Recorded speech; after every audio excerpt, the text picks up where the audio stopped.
मेरे आदरणीय बुजुर्ग और नौजवान साथियों को मेरी राम राम, मेरी सलाम। मंचासीन हमारे सभी सम्मानित पार्टी के पदाधिकारीगण, दोनों ही प्रत्याशी यहाँ मौजूद हैं। अनिल जी बिल्लारी से हैं और खुशी हुई सुनकर नबी लंबरदार जो कुंदरकी से खड़े हैं, उन्होंने आके मुझे कहा कि मैं पहली बार इतनी बड़ी सभा में बोल रहा हूँ, लेकिन मैंने इनको बताया कि जो आवाज दिल से निकलती है वो ठीक होती है, वो जनता को पसंद आती है और इसलिए आपने तालियां बजाई। आवश्यकता समय की है कि हम ऐसे लोगों को बढ़ाएं जिनका बड़ा दिल हो, जो अपनी दिल के अनुसार चलते हो, फैसले लेते हो। आज जो राजनीतिक माहौल पूरे प्रदेश में है, आपकी भी नजर है, पूरी जानकारी। हम लोग तो दिल वाले हैं, हमने अपने ईमान की बात मानी, सुनी, जो हमारे कार्यकर्ता कह रहा था उसको सुना और उस अनुसार हम चल रहे हैं अपने बलबूते पे खड़े। लेकिन दूसरे चरण का चुनाव होने जा रहा है। पहले चरण में जो हुआ, मैं हर क्षेत्र में गया हूं, वहां का रुझान आपको भी मालूम पड़ रहा होगा। स्थिति यह है कि आपकी इस पार्टी ने सबके छक्के छुड़ा दिए हैं। एक पार्टी है बड़े जानवर वाली, वो उनको बहुत तनाव हो रहा है, बैठे हैं, वो कह रहे हैं कि हाय हमारा पैसा, क्या करें, पैसे का बड़ा टेंशन है वो। दूसरी पार्टी है जहां पारिवारिक कलह, उसी तनाव में, पता नहीं झूठी सच्ची क्या बात। तीसरी पार्टी है जो राष्ट्रीय पार्टी है, राष्ट्रवादी, बाकी हम सब नकली फर्जी हैं, वही हैं। वहां दो लोगों को छोड़कर कोई भी मन से नहीं लग रहा, उन्हें भीतरघात का डर सता रहा है।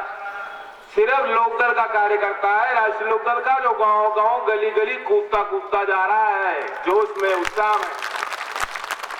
और मेरे बुजुर्ग बैठे हैं, पगड़ी वाले, टोपी वाले। मैं जानता हूं आप तो ज्यादा खुश हो, आप जो चाहते थे वही हो रहा है कि नहीं हो रहा? क्योंकि हम में और सब में बहुत फर्क है। ठीक कहा अनिल जी जो कह रहे थे कि इनका जो तरीका है क्या है। एक आदमी है जो कहता है कि साहब जाति को, एक जाति को इकट्ठा हो जाना चाहिए, कहता है कि भाई डरा के रखे कि इकट्ठे हो जाओ वरना मारे जाओगे। शोषणकारी उठ रहे हैं, इकट्ठे हो जाओ, बहुत कमजोर हो। पार्टी ऐसी भी है जो मुसलमानों पर जाएंगी, कहेंगी बहुत हो गया अत्याचार, मुसलमानों के नाम पे एक हो जाओ। हम तो कुरान की अच्छाई गिना रहे हैं कि कुरान क्या कहता है, क्या सिखाता है, उस पर अच्छाई उनकी गिनाई।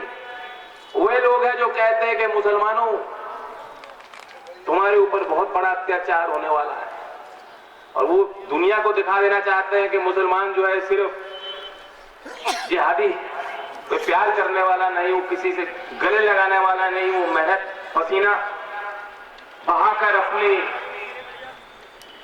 अपने दो पैरों पर खड़े होकर सर उठाकर जीने वाला आदमी नहीं। ये दूसरे लोग कहते हैं कि देखो मुसलमान इकट्ठा हो गया, हिंदू इकट्ठे हो जाओ। ये सबके तौर तरीके हैं।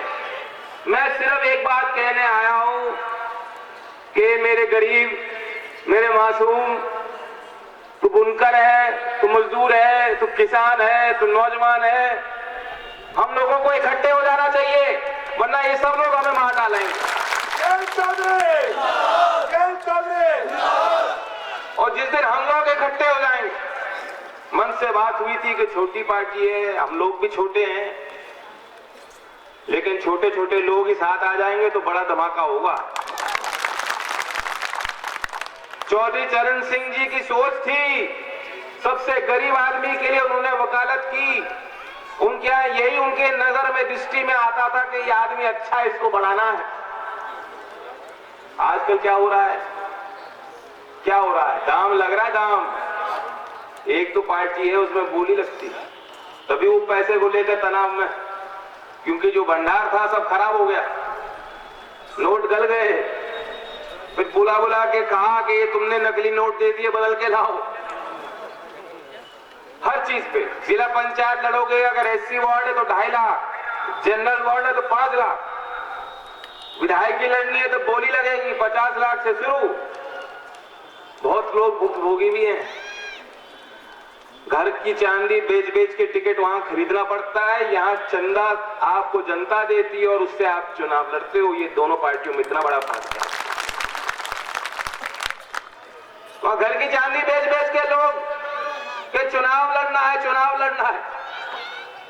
और ये वो पार्टी है जहां बहुत बहुत मिसाल है। मैं पूर्वांचल में एक यात्रा में जब गया था, मुझे एक आदमी मिले झोला लिए, कहा जी आप चौधरी साहब का नाम ले रहे थे, मैं आया। मैं कहा जी आप कौन?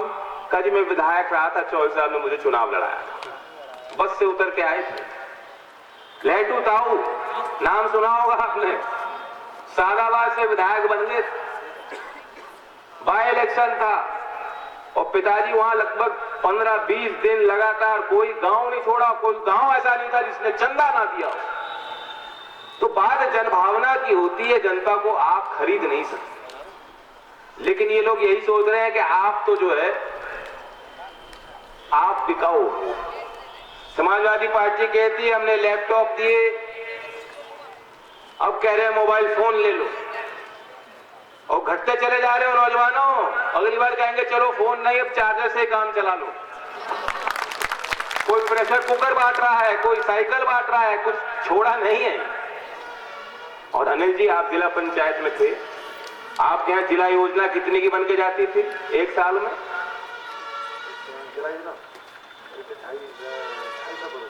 250 करोड़। और कितना पैसा आता था? कितना आता था? पूरे जिला पंचायत में 5 साल का 300 करोड़ सारी योजना, तो सालाना लगभग 50-60 करोड़ आता था। और 250 करोड़ की जिला योजना स्वीकृत होकर हर साल जाती थी। हर साल। यहाँ प्रमुख पूर्व प्रमुख भी रहे हैं, प्रधान भी मौजूद हैं, मैं एमपी था। हम लोग जो अधिकारियों की बैठक लेते थे, कहते थे साहब इस गांव का विद्युतीकरण होना चाहिए, यहाँ बिजली नहीं है, कोई खंभा नहीं है, इस गांव की सड़कें बननी चाहिए, जर्जर हो चुकी हैं, आवागमन कठिन है, या यहाँ नहर में जो खुदाई सही समय पे नहीं हो पाई, पानी नहीं पहुंच रहा, यहाँ के लिए आपको बजट दीजिए। हम सबको ये जवाब मिलता था कि सरकार पे पैसा नहीं है, कि साहब बजट नहीं है। आपके चुने हुए प्रतिनिधि जो प्रस्ताव लखनऊ भेजते हैं, उनको उनके लोग जवाब में आता कि साहब पैसा नहीं है। सरकार से सड़क बन नहीं रही, विद्युत घर जो है घर घर कनेक्शन नहीं मिल रहे, बिजली आ नहीं रही, छोटे बड़े काम लोगों के नहीं हो पा रहे हैं, गरीब को कोई सहारा नहीं मिल रहा, पेंशन मिल रही है क्या लोगों को? बहुत बड़ा प्रचार हो रहा है साहब, समाजवादी पेंशन योजना। 2 साल पेंशन रोक दी, पुरानी तमाम लोगों को जिनको पेंशन मिल रही थी सब खत्म कर दिया, और नए सिरे से जो नया भ्रष्टाचार पैदा कर दिया, पेंशन आज भी किसी को मिल नहीं रही। बुनकरों के लिए सरकार योजना चलाती है, कहा के ले लो कर्जा देंगे 50,000, और समय पे दिया नहीं, अब उन पर दबाव डाला जा रहा है कि हम वसूलने आए, तो पैसा है नहीं। और ये जो रेवड़ी बांट रहे हैं कि फोन ले लो, साइकिल ले लो, किस रास्ते पे साइकिल चलाओगे, किस प्लग पे अपने फोन को चार्ज करोगे, कैसे करोगे जब लाइट नहीं है? तो बुनियादी ढांचे पे, बुनियादी व्यवस्थाओं पे किसी की गौर नहीं है। हमने अपना मैनिफेस्टो घोषणा पत्र रखा है, उसका नारा दिया है सुखी किसान स्वावलंबी नौजवान, और उसमें शिक्षा व्यवस्था, रोजगार नीति, प्रशासनिक सुधार और कृषि क्षेत्र के लिए विशेष हमने घोषणाएं की। बता देना चाहता हूं कि पहला जो हमारा पॉइंट है, हमने उसमें संकल्प लिया कि कृषि क्षेत्र में आज उत्तर प्रदेश में विकास दर 3% से कम से कम उसे सालाना 8% तक पहुंचाने का संकल्प। चौधरी चरण सिंह जी ने अगर ग्रामीण विकास मंत्रालय की स्थापना की थी, लोग पुराने लोग जानते हैं, उसके पहले गांवों के लिए कोई बजट नहीं था। हमने कहा है कि आप कृषि आयोग का अलग गठन हो और कृषि क्षेत्र के लिए बजट भी अलग से पेश हो, ताकि वित्त मंत्री हो, मुख्यमंत्री हो, विधानसभा में खड़े हो और हिसाब दें, बताएं कि हमने किसानों के लिए ये योजना बनाई, इतना हम खर्च कर रहे हैं। आपकी भी नजर रहेगी और आप आपके जो विधायक बन के जाएंगे इनकी भी नजर रहे, जनता की नजर रहे। हमने ये भी कहा है, क्योंकि मैं पूछना चाहता हूं, यहां प्रधान तो बहुत होंगे, आए हुए हैं को प्रधान, बहुत सारे प्रधान हैं, प्रधानों की तो बहुत बुरी हालत होती है, दुर्गति है। गांव छोटा हो या बड़ा हो, कोई अकेला आजकल नहीं खड़ा हो पाता चुनाव में, निर्विरोध नहीं हो रहे प्रधान आजकल। अकेला खड़ा होगा तो दूसरे को पब्लिक उकसा देगी, कहेगी साहब खर्चा भी तो चाहिए, मौज करनी है, चुनाव में मौज कर लेंगे, और खर्चा भी कराएंगे, पब्लिक बाद में कहेगी हे प्रधान कहां गया, कहां खा गया सारा पैसा, यहां लगा। कहां से लगाएगा, कैसे लगाएगा, क्यों लगाएगा? और प्रधानों के भी हाथ बांध रखे हैं। हमने घोषणा पत्र में प्रशासनिक सुधार में शामिल किया है कि देश के संविधान के 73वें संशोधन के अनुरूप जो देश के संसद की भावना थी, गांव के लोग चाहते, ग्राम पंचायत के तमाम उन अधिकारियों को हम ग्राम पंचायतों को सौंपेंगे, पब्लिक के हाथ में वो ताकत अधिकार देंगे। सरकारी हस्तक्षेप नहीं होना चाहिए। प्रशासनिक सुधार में एक और बहुत महत्वपूर्ण पहलू, यहां वकालत करने वाले कितने लोग वकील हैं? हाथ खड़े करके बताओ कोई वकील हो तो। अच्छा अध्यक्ष जी वकील, आप कहां प्रैक्टिस कर पा रहे हो? अच्छा, चुनाव में वकील बन जाते हो। वादकारी तो होंगे जिन पे केस लग रहे हैं, जिनको इलाहाबाद जाना पड़ता है, बहुत है। शर्माओ मत, हाथ खड़े कर दो। कोई ना बता रहा, चलो पीछे खड़े हुए। कितना खर्चा लगता है, किराया कितना है यहां से वहां जाने का बताओ? 400, 4000, 400 किलोमीटर है, 400 450 किलोमीटर है। किसी पार्टी ने नहीं कहा, आप बता रहे थे कैसे यहां से आपने प्रतिनिधि चुनकर भेज दिया, जो प्रधानी हार गए थे आज एमपी बन गए, लेकिन जब एमपी बने नहीं थे तो इनका क्या धुआंधार प्रचार हो रहा था। हर जगह जो काला कोट का कोई वकील मिल जाता है तो उसे पकड़ के कहते थे साहब चौधरी अजीत सिंह जी ने बेंच नहीं बनाया, हम तुम्हारी बेंच बनाएंगे, हम हरित प्रदेश बनाएंगे। कोई वादा नहीं छोड़ा। आज बीजेपी ने मैनिफेस्टो में नहीं लिखा है, हमने घोषणा पत्र में शामिल किया है कि पश्चिम यूपी में, पूर्वांचल में और बुंदेलखंड में इलाहाबाद हाईकोर्ट की बेंच की स्थापना होगी, और कोई नहीं करने वाला, हम लोग करेंगे। और मैंने ये भी देखा है, महसूस किया है, मैं कई राजनीतिक मंचों पर जाता हूं, लोगों से मिलता हूं, हम लोग तो बदनाम हो ही चुके, नेताओं पे पब्लिक विश्वास नहीं करती है। लेकिन ये जो वर्दी वाले हमारे जवान खड़े हैं पुलिस में, दुर्गति तो उनकी भी है। जब कोई अगर नेता इनकी बुराई करना शुरू कर दे या कह दो चुप हो जाओ, हड़का दे इनको, तो पब्लिक को बड़ा पसंद आता है। बहुत फर्जी नेता ऐसे हैं, वो पब्लिक के बीच में जाके फोन लगाएंगे फर्जी, कहेंगे सब डांटेंगे खूब, कहेंगे मैंने अभी डीएम को हड़का दिया तुम्हारे लिए, और पब्लिक बहुत पसंद करती है, ताली बजाती है। बताओ अच्छा लगता है आपको कि नहीं लगता है? ये इसलिए क्योंकि आपका भी विश्वास कम हो गया, वर्दी पे कम है, कानून व्यवस्था, और ये जो मानसिकता बन गई कि जब तक हमारा कोई जुगाड़ नहीं होगा, जब तक हम किसी को जानेंगे नहीं, हमारी सुनवाई होने वाली किसी सरकारी कार्यालय में, थाने में होने वाली नहीं। हमें संपर्क चाहिए, कोई बीच का रास्ता चाहिए, कोई दलाल चाहिए, और बिना उस दलाल के कोई काम हो रहा है? पिछले 10 साल में देख लो नौजवानों, बताओ जितनी सरकारी भर्तियां हुई हैं, क्या बिना इसके एक भी नौकरी मिल पाई? सब चीज के रेट बंधे हुए। लेखपाल में 10 लाख 12 लाख तक गया था कि नहीं गया?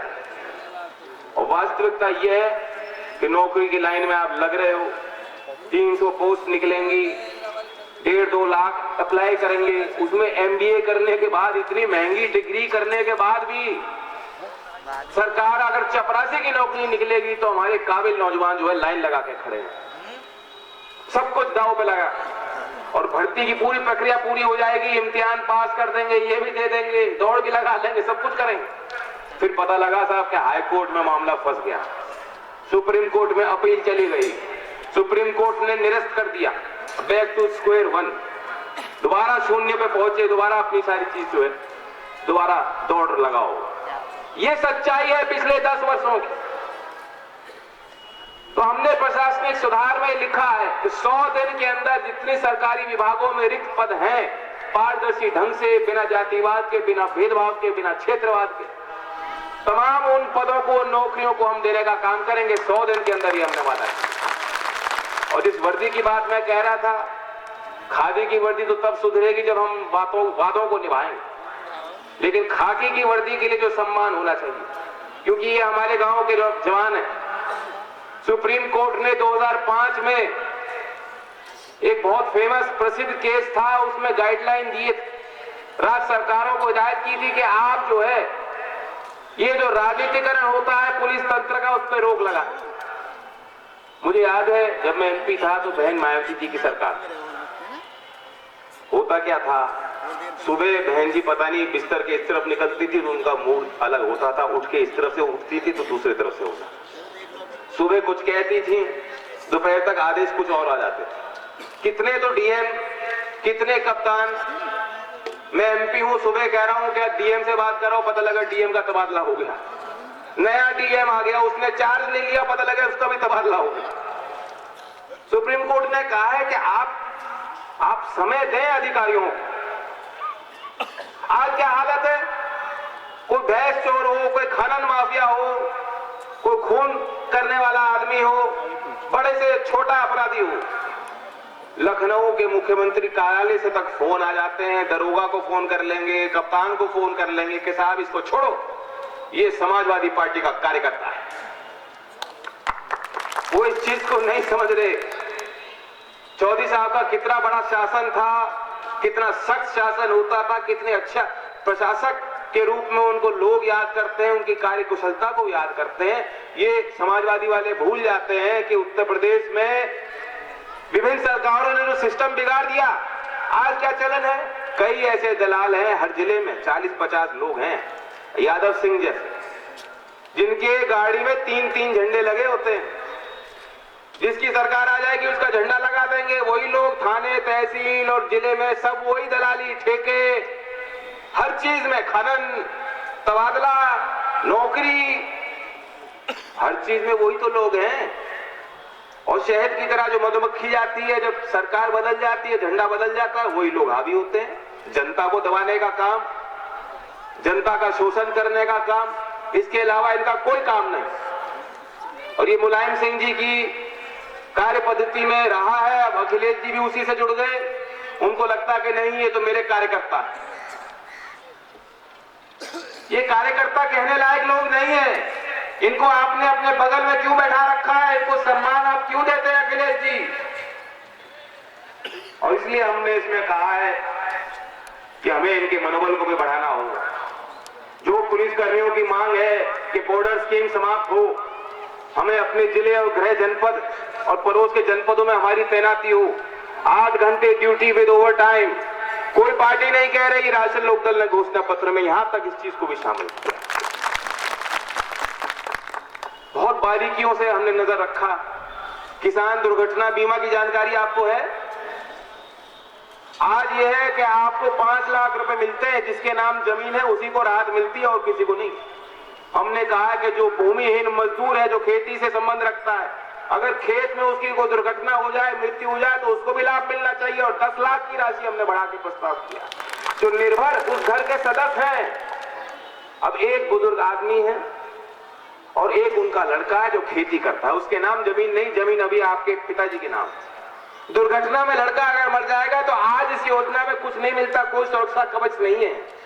हमने कहा नहीं, उस निर्भर परिवार का भी हमें ख्याल रखना चाहिए। तो यहां तक हमने इतनी बारीकियों में नजर रख के अपने घोषणा पत्र को तैयार किया। कोई मुद्दा नहीं छोड़ा। कोई इस घोषणा पत्र को पढ़ेगा तो समझ लेगा कि इन लोगों को शासन चलाना आता है, इन लोगों की रुचि है, एक स्वच्छ सरकार देने की मंशा है, इच्छा है। लेकिन साहब अब नए नए मुद्दे आते हैं। हमारी टक्कर बहुत बड़े बड़े लोगों से है, धुआंधार उनका प्रचार है। बीजेपी ने 1100 करोड़ रुपए तो एडवर्टीजमेंट पे खर्च किए। अखिलेश जी 525 करोड़ रुपए आपका पैसा सरकारी खजाने से निकालकर, आपके जेब से निकालकर, सिर्फ ताकि उनके अखबार में उनकी अच्छी फोटो आ जाए और टेलीविजन चैनल पे बताया जाए कि कितना अच्छा विकास उन्होंने किया। राजधानी में 600 मीटर मेट्रो बनाई है, 50 करोड़ प्रति किलोमीटर की लागत से सड़क बनाई। 50 करोड़ प्रति किलोमीटर की लागत से एक सड़क बना देना और फिर दावा करना कि पूरे हुए वादे अब नए इरादे। क्या आप महसूस करते हो कि उत्तर प्रदेश बहुत आगे चला गया? बताओ, बहुत बड़ा विकास हो गया। लेकिन अखिलेश जी अब कहते हैं साहब मैं पाक साफ हूं, और उनकी उपलब्धि यह है कि अपने पिताजी से लड़े, अपने चाचा से लड़े, अपने भाइयों से लड़े। हम लोग जो मदद करने पहुंचे हमसे भी लड़ बैठे और कहा कि नहीं ये सब खराब थे, मैं सही। सुबह पता लगता था कि ये प्रजापति जो मंत्री है वह भ्रष्ट है, उनको निकाल दिया गया क्योंकि अखिलेश जी सिर्फ ईमानदार लोगों को पसंद करते हैं। 4.5 साल आपने चलाया, चलो कोई बात नहीं, आखिरी वक्त पे आपको एहसास हुआ, आपने उनको अलग कर दिया, बहुत अच्छी बात। लेकिन 2 घंटे बाद पता लगता है कि उनको वापस रख लिया। कहते पिताजी का फोन आया था और रखना पड़ा, मैंने रख लिया। तो दीपक सिंघल जी बहुत भ्रष्ट अधिकारी हैं, इनके कामकाज से मुख्यमंत्री खुश नहीं थे, इसलिए उनको निकाल लिया गया। प्रचार हो गया, वाह देखो उत्तर प्रदेश को नई राह दिखाने के लिए अब अखिलेश जी निकल पड़े। 3 घंटे बाद पता लगा साहब नहीं जी, नेताजी ने कहा रखना पड़ेगा, मैंने रख लिया। ये कोई नेतृत्व की क्षमता है? नेता वो होता है जो इतने आसानी से इतना दब्बू हो। क्या दब्बू नेता आपको चाहिए जिसको यही नहीं मालूम कि क्या मन कहता है, क्या कहना चाहिए और क्या करना चाहिए? अरे फैसले लीजिए। जिस जनता ने बहुमत की सरकार आपकी बनाई, बहुमत लेने के बाद भी आपके अंदर इतना आत्मविश्वास नहीं था कि एक दिन भी खड़े होकर कह देते, एक गुंडो तुम्हारी जगह इस सरकार में नहीं है, तुम हट जाइए, दलाली बंद कीजिए। आप समाजवादी के कार्यकर्ता नहीं, आप समाजवादी के नेता नहीं, आप समाजवादी के चेहरे नहीं बन सकते। एक बार भी आपने बात को कहा? यही है। अब जनता ये सोचे पता नहीं कल को क्या होगा। सुबह खबर निकलती है कि नेताजी जो है साथ प्रचार करेंगे, सुलह हो गई। रात में बैठक हुई थी, अखिलेश जी पैर छुआ है, सब कुछ ठीक है, परिवार में एका बन गया। और रात आते आते पता लगता है कि नेताजी ने कह दिया नहीं मैं खुश नहीं हूं, मुझे तो बीजेपी पसंद है, मुझे बीजेपी जीतती दिख रही। मंत्री भ्रष्ट हैं, चाचा जान कह देंगे ये सब जो है दलाली कर रहे हैं, मेरे लोगों को टिकट नहीं मिला। क्या आप इसी झगड़े में, इसी ड्रामा में फंस के रहना चाहते हो, या ऐसे नेतृत्व को आगे बढ़ाओगे जो फैसले ले पाए कि मेरे क्षेत्र को क्या चाहिए, मेरे लोगों को क्या चाहिए, कैसे हम उत्तर प्रदेश को खुशहाल बनाएंगे? लेकिन प्रचार बहुत बड़ा है और दूसरी पार्टी है वो तो बहुत शक्तिशाली है। आपने 73 सांसद जिता के भेज दिए, खुद का अनुमान नहीं था, इतनी शोहरत आने वाली है उनको मालूम नहीं था। और क्या कर रहे हैं उससे? क्या जो आपने अवसर किया दिया है उनको क्या कर रहे हैं, बदले में क्या दे रहे हैं? बहुत पक्का झूठा, बहुत पक्का चोर भी जब चोरी पकड़ी जाती है तो शर्मिंदा हो जाता है। ये लोग इतने पक्के हैं कि आज भी आंख से आंख मिलाकर सीधा झूठ बोलते हैं और छाती फुला रखी है 56 इंच वाली अभी भी। प्रधानमंत्री जी बार बार झूठ बोल रहे हैं। लाल किले से झूठ बोला जब कहा कि गन्ने की खेती कर रहे किसानों को हमने जो है सारा भुगतान दे दिया। सहारनपुर में विकास पर मना रहे थे 2 साल पूरे होने पे, तब कहा कि सिर्फ 700-800 करोड़ रहता है, बाकी सब हमने दे दिया। उसी दिन राष्ट्रीय लोकदल का धरना चल रहा था शामली में, मैं वहां बैठा था धरने पे, हजारों किसान थे। सिर्फ शामली डिस्ट्रिक्ट के 350 करोड़ बकाया गन्ने का था, जिस समय प्रधानमंत्री दावा कर रहे थे कि पूरे राज्य में जो है हमने सिर्फ 700 करोड़ का बाकी है। अब मेरठ में आए, कहते हैं कि 22,000 करोड़ का बकाया था, मैंने सब चीज अपने हाथ में ली और सीधा किसानों को दे दिया। क्या ये झूठ नहीं है? क्या किसानों को मालूम नहीं है? लेकिन आज आपसे आंख से आंख मिलाकर जो आदमी इतना झूठ बोल रहे हैं, ये गलती नहीं है, जानबूझकर। एक गलती होती है जब एक बार करो, जब एक चीज को बार बार दोहराओ तो फिर इसे झूठ कहलाया जाता है। एक एक दावे पे उनको जो है पता लग रहा है जनता को कि क्या उन्होंने कहा तो क्या उन्होंने किया। नोटबंदी का फैसला बताया जाता कि जी हमने बहुत सोच समझ के और राय लेके किया। पार्लियामेंट में कहते हैं नहीं तो आरबीआई का फैसला था। आरबीआई जो स्टैंडिंग कमेटी में जाते हैं, गवर्नर साहब कहते हैं नहीं हमने नहीं, तो सरकार ने फैसला लिया। किसी को मालूम नहीं किसने लिया फैसला, क्यों लिया, क्या परिणाम। किस लिए किया था ये काम, क्या इसके होंगे अंजाम, किसी ने नहीं सोचा। दोस्तों, ऐसा लग रहा है कि बंदर के हाथ में बंदूक दे दी आपने और धुआंधार गोली चलेंगी। कौन शहीद हो जाएगा किसी को मालूम नहीं है, क्यों हो जाएगा पता नहीं। जो ईंट भट्टा उद्योग में मजदूरी करते थे, जो कोल्हू चलाने में काम करते थे, जो कारीगरी करते थे, जो रिक्शा ढकेल चलाने वाले लोग, टमाटर बेचने वाले, फल फूल सब्जी की खेती करने वाले लोग, छोटा व्यापारी, क्या मिला उनको। लेकिन आप प्रचार तो देखो, आज भी प्रधानमंत्री कहते हैं कि बड़े लोगों को बड़ा कष्ट मिला। मैं पूछना चाहता हूं, क्या एक फैसला कोई ऐसा हो सकता है जिससे मगरमच्छ भी खुश हो और मछली भी खुश हो और दोनों का हित हो जाए। जब सरकार ने ये फैसला लिया था, सबसे पहले विजय माल्या जी ने ट्वीट किया कि बहुत बढ़िया कर दिया आपने प्रधानमंत्री जी, बहुत बढ़िया। फिर अदानी, अंबानी, सबने बधाई दी कि बहुत अच्छा काम किया सरकार ने, और कह रहे थे बड़े लोगों को बड़ा कष्ट हो रहा है। कितनी नादानी है। लेकिन एक बात जरूर है कि उनको वो खबर रखते हैं कि क्या चर्चाएं चल रही हैं। प्रधानमंत्री जी खबर आपकी जरूर रखते हैं। उन्हें जब पता लगा कि पहले चरण में तो लुटिया डूब गई, खटिया खड़ी कर दी राष्ट्रीय लोकदल ने, सांप्रदायिकता को मुंह बंद कर दिया उन लोगों का जो आग लगाना चाहते, तो फिर जो बिजनौर में आए तो कई बार चौधरी साहब का नाम लिया। मैं सुनूंगा, आपकी बात सुनूंगा। कई बार चौधरी चरण सिंह, हाय चौधरी चरण सिंह बोलना शुरू कर दिया। और क्या कहते, उनका प्रस्ताव है कि गन्ने के लिए, किसानों के लिए चौधरी साहब के नाम से हम विशेष योजना बनाएंगे, चौधरी चरण सिंह किसान भुगतान योजना। कितनी बढ़िया बात लगती है, लेकिन असलियत क्या है। आज भी कानून में स्पष्ट प्रावधान है कि 14 दिन में अगर भुगतान नहीं होगा तो ब्याज मिलेगा, और कानून में आज लिखा है कि वो मिल मालिक ब्याज देंगे।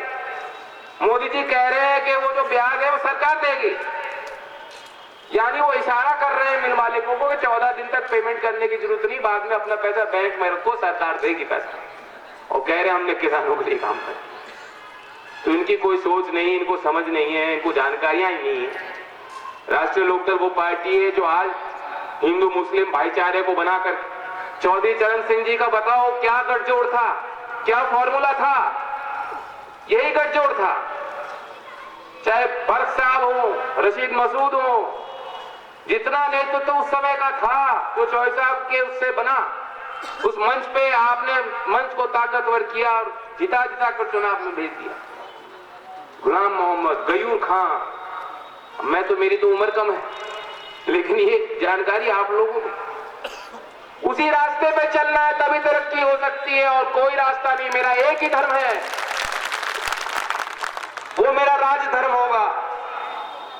उसी रास्ते पे, उसी पथ को, उसी गठजोड़ को बनाने के लिए आज हम मेहनत कर रहे हैं। ठीक है, बंटवारे होते हैं, झगड़े होते हैं, कुछ लोग हैं जो सिर्फ झगड़ा फसाद में हमें रखना चाहते हैं, कुछ लोग हैं जो कहते हैं कर्फ्यू लगेंगे। कर्फ्यू लगता है तो ठीक कहा, खून बहता है, मेरी बहनें सड़कों पे नहीं आ पाएंगी, हमारे छोटे मासूम नन्हे से बच्चे बाहर पार्कों में नहीं खेल पाएंगे, दुकानें बंद होंगी, किसान फसल नहीं बेच पाएगा, लड़के जो है नौकरी और शिक्षा के लिए बाहर नहीं निकल पाएंगे, सिर्फ पुलिस होगी, डंडा और बंदूक लेके वही सड़क पे निकलेंगे। क्या ऐसा दिन देखना चाहते हो? क्या कोई एक भी ऐसा आदमी है, एक भी ऐसा शख्स है जो बर्दाश्त करेगा कि यहाँ कर्फ्यू लग जाए? बताइए। मुझे मालूम नहीं, जब भारतीय जनता पार्टी के इतने अच्छे बढ़िया बढ़िया लोग, जिनको मोदी जी माला पहनाते हैं, मंच पे रखते हैं, भाषण दिलवाते हैं, विधायक बनाते हैं, दोबारा टिकट देते हैं कि फिर लड़ो, ये लोग जब नाम लेके कहते हैं, मुरादाबाद की जमीन का नाम लेके कहते हैं कि मुरादाबाद में कर्फ्यू लगेगा, क्या जमाल है, क्या कौन वो लोग हैं जो यहाँ आपका नमक खाने वाले लोग, आपका खून है, मुरादाबाद की जमीन ने उनको पाला, एक भी वोट कोई बीजेपी को दे दे तो बहुत बड़ा अन्याय, बहुत बड़ा पाप। हमें लड़ाई लड़नी है तो आखिर में, और हम ही लोग ईमानदारी से लड़ रहे हैं, बाकी सपा हो, बीएसपी हो, दोनों पे सीधा करंट पहुंच जाता है। मोदी जी सीबीआई जब तय करती है कि करंट दो तो करंट लगता है। सिर्फ हम ही लोग हैं जो ईमानदारी से इन बातों को कह रहे हैं। और जब आग लगती है तो बुझाने के लिए क्या चाहिए बताओ? क्या चाहिए आग बुझाने के? पानी। और पानी कहां से निकालोगे? कितना निकालोगे? बाढ़ आनी चाहिए, बाढ़। दोनों लोग हैं, फाइटर हैं, अनिल जी, नवी और दूल्हा नंबरदार का भी नाम है। मैं जानता हूं मेहनत, ये उनके काम को, संघर्ष को आगे बढ़ाना चाहते हैं। आप इनको मौका दो। धन्यवाद। जय हिंद, जय भारत।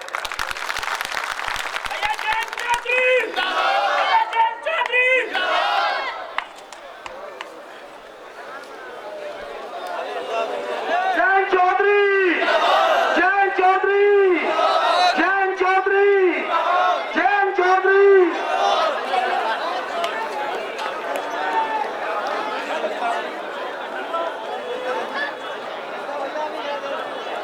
चल